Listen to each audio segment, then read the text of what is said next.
গত 8ই ডিসেম্বর সোমবার রাজধানীর মোহাম্মদপুরের শাহজাহান রোডের একটি বাসায় গৃহকর্মী কর্তৃক লাইলা আফরোজ, যার বয়স 48, তার মেয়ে নাফিসা 15 নৃশংসভাবে খুন হন। ঘটনার পরপরই মোহাম্মদপুর থানা পুলিশ ও ডিএমপির ঊর্ধ্বতন কর্মকর্তাগণ ঘটনাস্থল পরিদর্শন সহ ঘটনার প্রকৃত রহস্য উদ্ঘাটন, ঘটনার সাথে জড়িত প্রধান সন্দেহভাজন গৃহকর্মী আয়েশার বিস্তারিত তথ্য সংগ্রহ করার কাজ শুরু করেন। তদন্তে জানা যায়, সন্দেহভাজন গৃহকর্মী আয়েশা ঘটনার 3 দিন পূর্বে উক্ত বাসায় গৃহকর্মীর কাজ নেয়। কাজে যোগ দেওয়ার পূর্বে তার নাম, ঠিকানা, যোগাযোগের কোনো ফোন নাম্বার উক্ত বাসায় কারো কাছে ছিল না। সন্দেহভাজন আয়েশাকে শনাক্ত করার জন্য পুলিশ উক্ত ভবনের আশেপাশের সিসিটিভি ফুটেজ সংগ্রহ বিশ্লেষণ করে, কিন্তু কাজে আসা যাওয়ার সময় সে মুখ ঢেকে রাখত এবং তার চেহারা শনাক্ত করা সম্ভব ছিল না। এমনকি তার বাসার ঠিকানাও কেউ জানত না। এক পর্যায়ে আয়েশা সম্পর্কে কোনো তথ্য না পেয়ে মোহাম্মদপুর থানায় গত 1 বছরে গৃহকর্মী কর্তৃক চুরির ঘটনাসমূহ পর্যালোচনা করা হয় এবং তার গলায় যে পোড়া দাগ এবং জেনেভা ক্যাম্প এলাকায় থাকে আয়েশা নামের এক গৃহকর্মীর খোঁজ পাওয়া যায়। সে গত জুলাই মাসে মোহাম্মদপুর থানার হুমায়ুন রোডের এক বাসায় চুরির ঘটনায় জড়িত ছিল। সংশ্লিষ্টদের সাথে কথা বলে প্রাপ্ত তথ্য যাচাই বাছাই করে আয়েশার সাথে যোগাযোগের একটি মোবাইল নম্বর পাওয়া যায়। এটি 2025-এর জুলাই মাসের ঘটনা। উক্ত নম্বরে যোগাযোগ করলে জানা যায়, তার মোবাইল নম্বরটি কখন কে ব্যবহার করেছেন তিনি সঠিক মনে করতে পারছেন না। তবে কিছুদিন পূর্বে তার ফোনের ডিসপ্লে নষ্ট থাকায় রাব্বি নামে তার এক ছোট ভাইকে ঠিক করার জন্য দেয়। এ সময় সিমটি রাব্বির ফোনে ব্যবহার করা হয়ে থাকতে পারে। এভাবে রাব্বিকে শনাক্ত করা হয়। তিনি জানান, রাব্বির স্ত্রীর নাম আয়েশা। সে মানুষের বাসায় গৃহকর্মীর কাজ করে। আরও জানা যায়, তারা জেনেভা ক্যাম্পে ভাড়া বাসায় থাকে। এভাবে ঘটনার 24 ঘন্টার মধ্যে হত্যাকারী আয়েশার পরিচয় নিশ্চিত হওয়া যায়।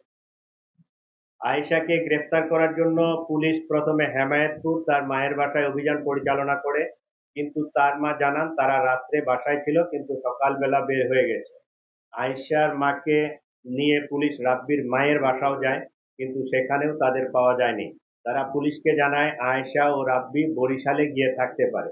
এক পর্যায়ে তাদের নিকট প্রাপ্ত তথ্য প্রযুক্তির সহায়তায় পটুয়াখালীর দুমকি থানাধীন প্রত্যন্ত নলুয়া এলাকায় অভিযান পরিচালনা করে পুলিশ, কিন্তু সেখানেও তাদের পাওয়া যায়নি। পরবর্তীতে এডিসি মোহাম্মদপুরের নেতৃত্বে থাকা পুলিশের আভিযানিক টিম ঝালকাঠি জেলার নলছিটি থানার চরকারা গ্রামে আয়েশার স্বামী রাব্বির দাদার বাড়িতে বুধবার গতকালকে 10ই ডিসেম্বর অভিযান পরিচালনা করে এবং বেলা আনুমানিক 12টা 30 সময় আয়েশা ও তার স্বামী রাব্বিকে গ্রেফতার করতে সক্ষম হন। এ সময় তাদের কক্ষ তল্লাশি করে গৃহকর্মী আয়েশা কর্তৃক চোরাইকৃত একটি ল্যাপটপ উদ্ধার করা হয়। প্রাথমিক জিজ্ঞাসাবাদে আয়েশা ঘটনার সাথে জড়িত থাকার বিষয়টি স্বীকার করেছে। একইভাবে জানা যায়, গৃহকর্মে নিয়োজিত থেকে চুরি করার অভ্যাস পূর্ব থেকেই তার ছিল। চাঞ্চল্যকর এই জোড়া খুনের কারণ অনুসন্ধানে আয়েশা বলে, কাজে আসার দ্বিতীয় দিনে সে বাসা থেকে 2000 টাকা চুরি করে।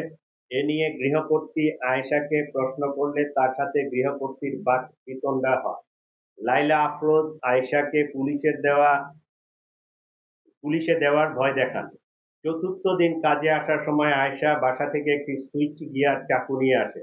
ঘটনার দিন টাকা চুরি নিয়ে তাদের মধ্যে আবারও কথা কাটাকাটি হয় এবং ধস্তাধস্তির এক পর্যায়ে আয়েশা গৃহকর্ত্রী লাইলা আফরোজকে সুইচ গিয়ার দিয়ে এলোপাতাড়ি ছুরিকাঘাত করে। এ সময় তাদের মেয়ে নাফিসা তার মাকে বাঁচাতে এগিয়ে এলে তাকেও ছুরিকাঘাত করা হয়।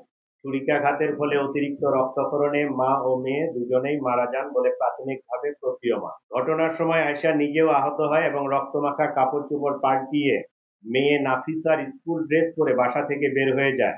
যাওয়ার সময় ব্যাকপ্যাকে একটি ল্যাপটপ, মোবাইল ফোন আরও কিছু জিনিসপত্র নিয়ে যায়। বাসা থেকে বের হয়ে সে সোহরাওয়ার্দী মেডিকেলের ভিতরে গিয়ে পুনরায় কাপড় পাল্টিয়ে তার নিজের কাপড় পরিধান করে সে সাভারের উদ্দেশ্যে রওনা হয়।